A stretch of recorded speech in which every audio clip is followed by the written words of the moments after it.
This month on The Spark, our theme is A Home for Inclusion. We'll learn about a women's volunteer organization providing advocacy and support to enhance the quality of life for children and their families in our community, a nonprofit creating homes that strengthen independence, and an organization creating a recreational destination for individuals with disabilities and special needs.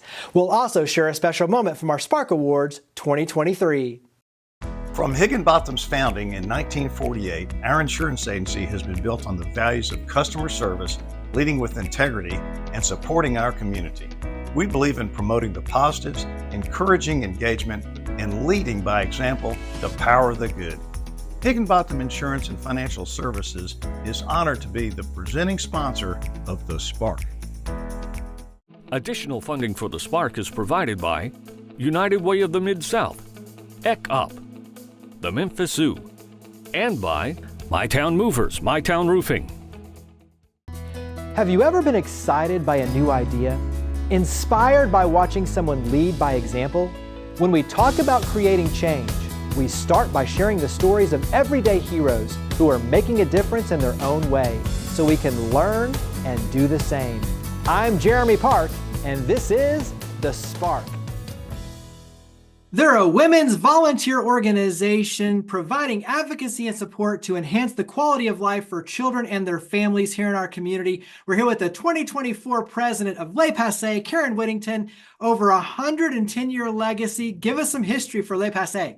Yes, and that was basically our mission statement. That is what we're here to do, is to support the children of Memphis, families, but mostly the children is what we're here for. And it's looked different.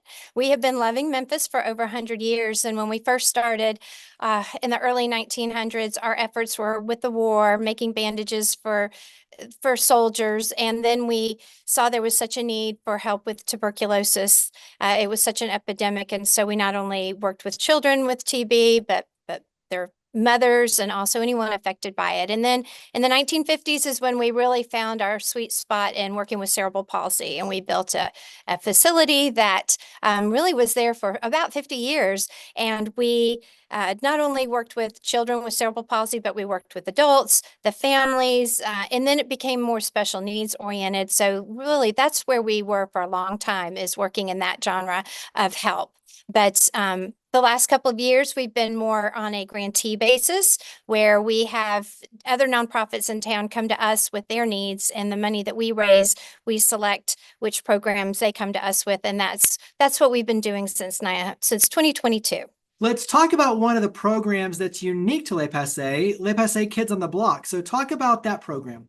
Yes, our funds also help fund Kids on the Block. And in the 1990s, about 30 years ago, we adopted this program, and it was started by an educator who really wanted to be able to talk to children on their level about children with special needs. She had had a handicapped student and felt like kids were scared. They didn't understand. So she basically made a wheelchair out of PVC pipe and had a life-size puppet that our puppets were like a 4 toddler clothing size, and started talking to her kids with this puppet. And it grew from there. It's actually a national franchise that we became involved with, and we have just kept it ever since. And they're a very special part. And for a while, they were really busy working at the Le Passé Children's Rehabilitation Center that we had, but then they branched out and have been going to schools and libraries. Hundreds of thousands of children have seen their performances since they've been part of us. And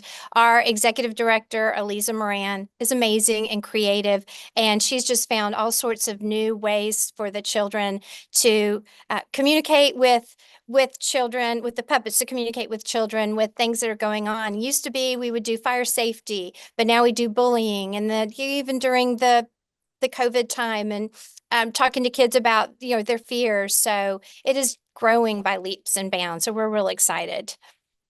Let's talk about Le Passé Stock Exchange, a big opportunity for all of us to plug in. So go ahead and dive in on the Stock Exchange. So this is how we make it all happen. Stock Exchange is an upscale consignment, home goods, whether it's furniture, lamps, rugs. We even have furs and jewelry, china, crystal, silver, and we have been doing this since 1987. And it is a 70-30 consignment type situations. So 70% goes back to the consignor. And then that 30%, that's what helps fund our grantees and our Kids on the Block program. And it has grown. This year we have well over 20,000 square feet of items for sale. So this is just a little bit of it, but it's real exciting. It's a lot of fun. It's a lot of work, but we love it. And it's not what we're known for, but it's what makes us who we are right now, because that's how we're able to raise the fund. And like we like to say, it's shopping for a cause, and who doesn't love shopping? So Absolutely. Talk about the timing of it. So we start early in the year trying to find a location. Like this year, we were so blessed that the Bells Corporation was able to give us this beautiful facility to have it in. So once we find our location, that's when all the hard work starts, is setting everything up, because it's like relocating a business every year. And we opened to the public on September the 6th. And we had a preview party that evening before, which people can purchase tickets, and we do it that way every year. And then we will actually be open until the end of October, October the 31st. And then we have a 50 and 75% off sale November 2nd and November 3rd. So for women who are interested in joining Les Passés, what does membership look like? Oh, so we have membership parties in the fall, and you can go to our website, lpmemphis.org, for more information. But being a member is fun. It's a commitment. There's work involved, but it's wonderful to be working side by side with like-minded women who, the same thing, they just want to give back to the community. And we have women that work, we have women that are older, younger, women that don't work, people that are passionate for it. We all find a way to make it work. And within it, we all find our gifts and our strengths. So some are all about stock exchange. Some like to help with, be a liaison, like with our Kids on the Block puppets. Then we have treasurer, we have all the other sorts of things that a club needs. So we all are able to kind of get in and use our skills and gifts to work together to make it successful. So where do we go to learn more about Les Passés and the Les Passés Stock Exchange? So you can go to our website, which is lpmemphis.org, and we are on social media, both Les Passés itself, Stock Exchange, and even the Les Passés Kids on the Block. So we are on Facebook and on Instagram, so you can find us there. Well, Karen, thank you for all you and your amazing team do to power the good. Thank you for coming on the show. Thank you for what you do, Jeremy.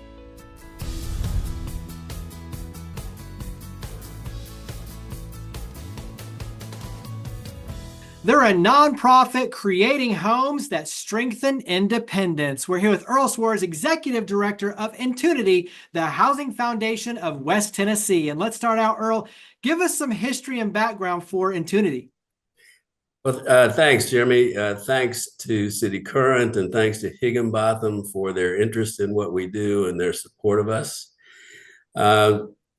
Intunity was initially created in 2012 as a result of an agreement arising out of litigation to create the opportunity for low-income persons with intellectual disabilities to live in comfortable neighborhoods in residential settings as opposed to the institutional settings where they were living. And we have been, over that period of time, we've acquired 37 houses, 14 in Jackson, Tennessee, and 23 in Memphis, Tennessee. And we are to say it in a slightly different way, we are a solution for low-income persons with intellectual disabilities, and perhaps soon to be branching into the senior housing market as well. Talk about the feedback you get and the higher purpose of this. The feedback that we get is, you can measure it in numbers. Number one, we never have a vacancy. And the providers with whom we work, and by providers, I mean those who are providing the support services, the staff, the clinical therapies, and so forth, to those living in our homes, as well as some of our residents.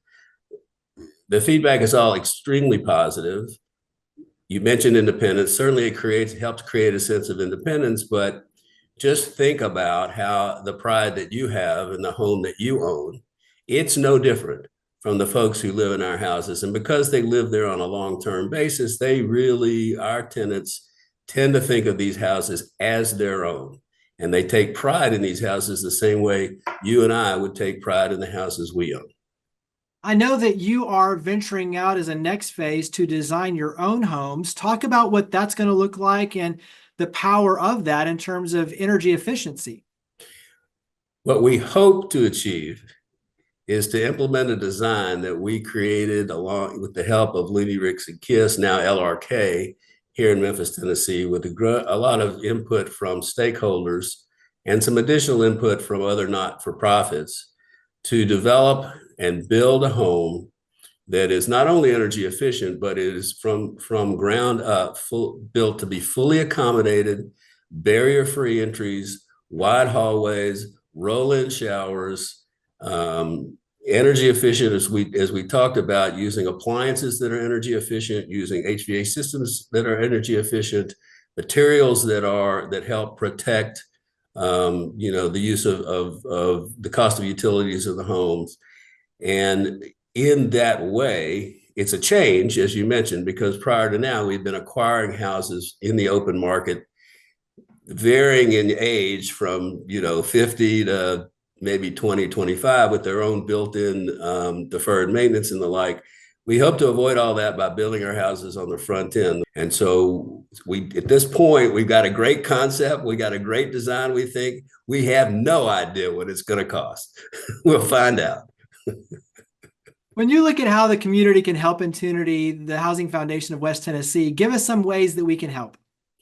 The strategic plan that our board has developed is a 5-year plan that has us moving from our current census of 37 houses to 50 houses over the next 5 years. And we anticipate we'll need about $5 million to do that. This will be primarily, we hope, these new homes that we have designed, the design of which can be, modified to fit any vacant lot. But we still have the possibility of acquiring homes and rehabbing those homes and retrofitting them in a manner that's similar to the home that we hope to build. And it's going to take about, I think, as I mentioned, $5 million or so, we hope, that's all, to accomplish that plan. So any financial support, any donation of construction materials that would be consistent with the design, anything that helps us, obviously build these houses without going too deep into our corpus would be terrific. Give us one more thing that you wish everyone knew about Intunity. Well, it would be terrific if folks were familiar with, and it would be great if we pay in household name. That may be a little ambitious. But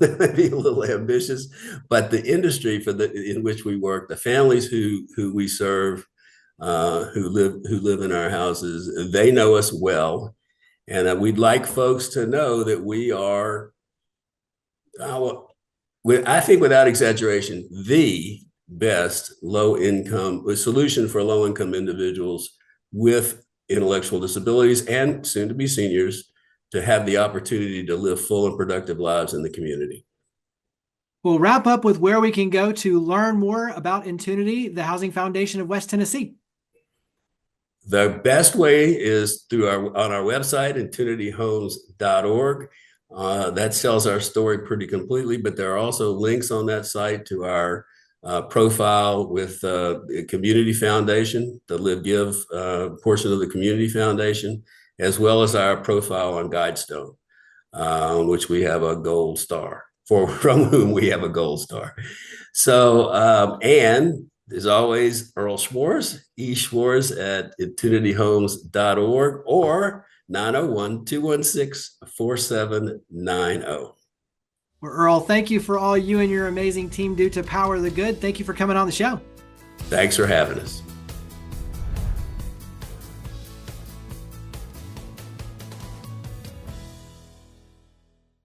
The Spark Awards annually recognize and celebrate individuals and organizations that have made outstanding contributions to the community. The 2023 Nonprofit Award for organizations with a budget between $1 to $5 million went to School Seed Foundation.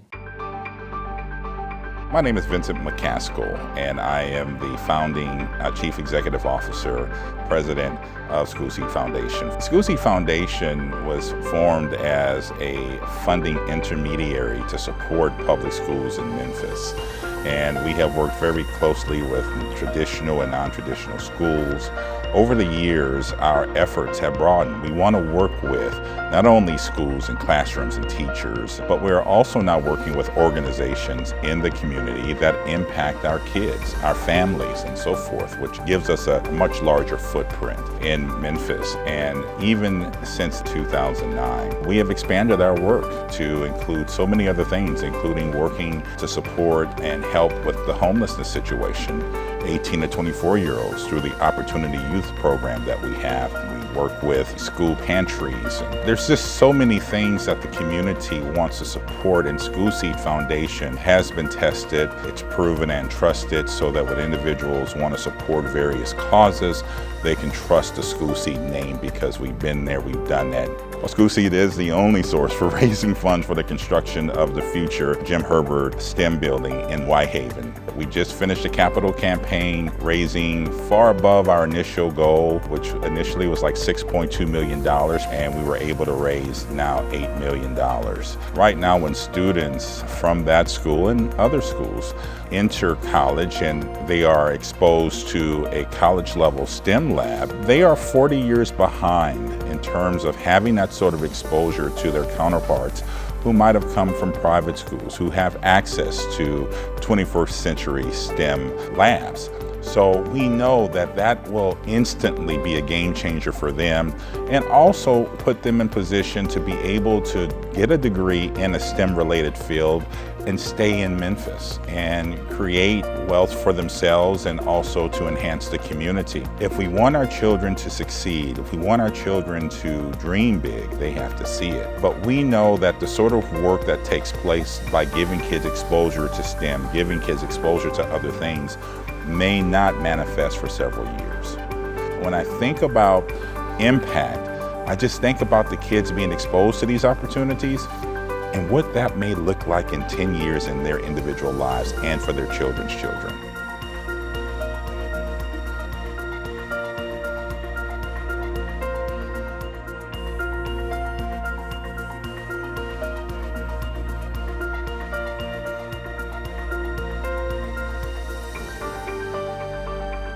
They're an organization creating a recreational destination for individuals with disabilities and special needs. We're here with the Executive Director of Miracle League of Memphis, Eddie Hatcher, and let's start out. Give us some background on Miracle League of Memphis. Jimmy, what happened was I found out about a gentleman was telling me he was going to build a baseball field for kids with disabilities and special needs. It's going to be called the Miracle League. I didn't know anything about it, so I researched it. I love baseball. I love kids. Got into it, found out that they're nationwide. There are like 200 baseball fields nationwide, about 150 playgrounds. Looked into it, prayed about it, and it's like, okay, let's get rolling. Got with Nick Walker, who is the Director of Parks and Recreation. He said, yeah, I've really been wanting something like this. And he said, where do you want it? And I said, I want it at Toby Field because it's right near the Liberty Bowl, Children's Museum, the Big Palace, the zoo. It's right in the heart of Memphis. And he said, I got just the field for you. And he pointed to one that's right behind the Board of Education, right near the skate park. Looked at it, got with some designers, talked to some people who were special ed teachers, got with people who specifically design special needs playgrounds, and we came up with what I think is a great design. The baseball field is specially designed. It's got a rubberized surface. Kids with any kind of disability can play on it. Wheelchairs, walkers, autism, Down syndrome, doesn't matter. They can play baseball.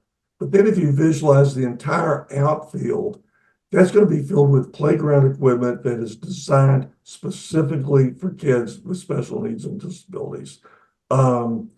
Most playgrounds that are inclusive are going to have 3-4 pieces of equipment designed for it. There'll be maybe 4,000 to 8,000 square feet.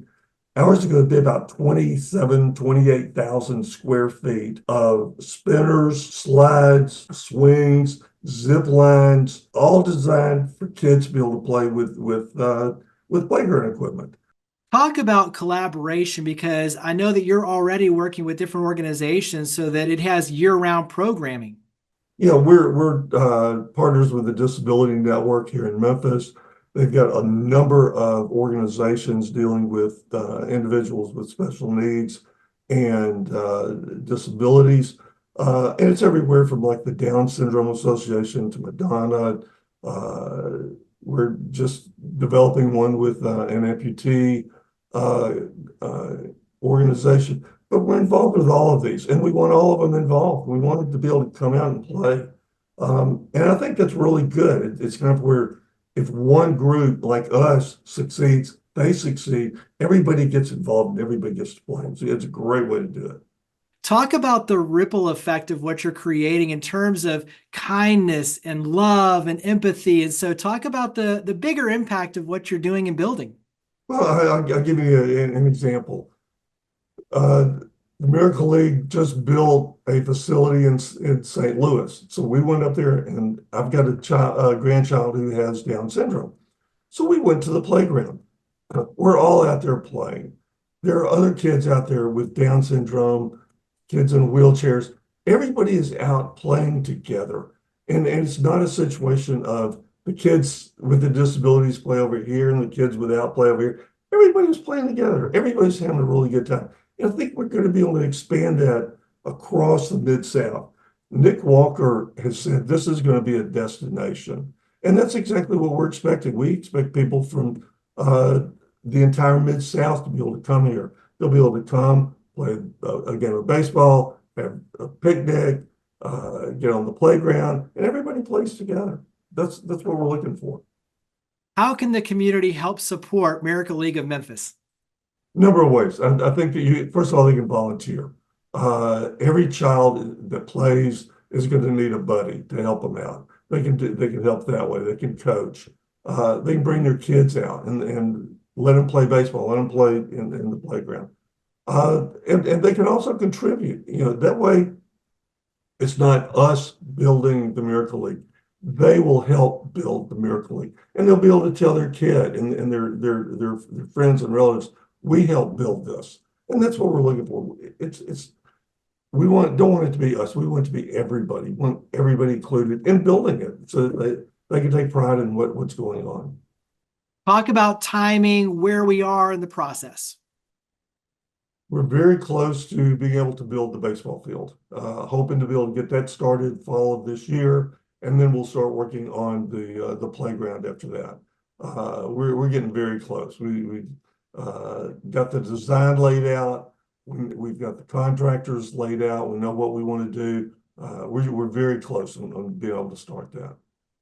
Very exciting. So wrap up with where we can go to learn more and plug in with Miracle League of Memphis. Okay, our website is memphismiracleleague.org.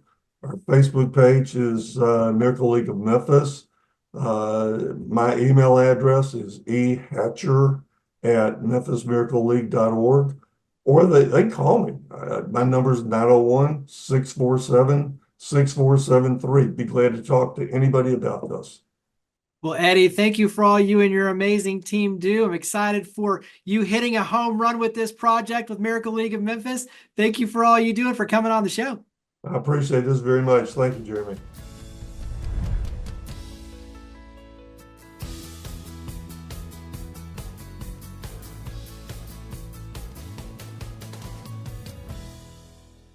As humans, we want to feel loved and valued. We want to belong and feel included with equal access to opportunities and resources that allow us to advance in our lives and careers and experience the joys of family, friendship, and fellowship.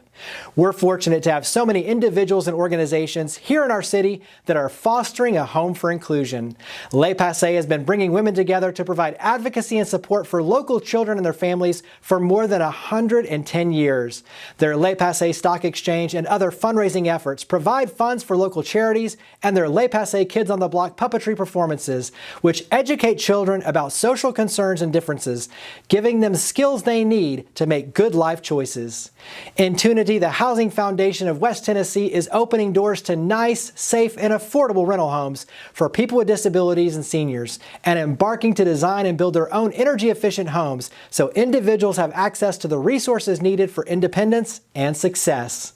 Then the Miracle League of Memphis is working to build a home and home plate with their specially designed baseball field and inclusive playground where children with disabilities and special needs can play together with their family and friends in a way that celebrates the uniqueness of each individual.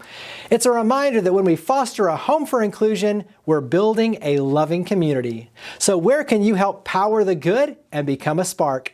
To learn more about each of the guests, to watch past episodes, and to share your stories of others leading by example, visit WKNO.org and click on the link for the Spark.